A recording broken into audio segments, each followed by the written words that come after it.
George H. W. Bush heard his eulogy before he died. As presidential historian delivered his moving eulogy for at the National Cathedral on Wednesday, there was one person who had already heard it, George H. W. Bush himself. Meacham informed today's Willie Geist that he read the speech to Bush before.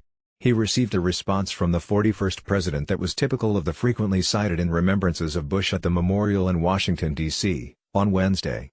"That's a lot about me, John," Bush replied after hearing the eulogy. While hearing your own eulogy while you're still alive may sound unorthodox, the Pulitzer Prize-winning historian and the former president had a lasting bond stretching back 20 years, according to Meacham became, resulting in the 2015 bestseller Destiny and Power, The American Odyssey of George Herbert Walker Bush. Bush provided Meacham with access to hundreds of hours of audio diaries and allowed him to extensively interview him along with family members and close friends for the book, forging a close connection between the two. Meacham's well-received eulogy connected Bush's life of public service in politics to his experiences in World War II, where he over the Pacific as a Navy pilot in 1944. Every single person at the National Cathedral hoping that will give the eulogy at their funeral too. Through the ensuing decades, President Bush would frequently ask, nearly daily, he'd ask himself, "Why me? Why was spared?" Meacham said. And in a sense, the rest of his life was a perennial effort to prove himself worthy of his salvation on that distant morning. Meacham also spoke glowingly about Bush's character. "If you were down, he would rush to lift you up," he said. "And if you were soaring, he would rush to savor your success. Strong and gracious, comforting and charming, loving and loyal, he was our shield in danger's hour." His life code, as he said, was, "Tell the truth.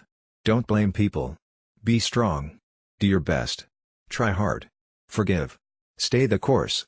And that was and is the most American of creeds.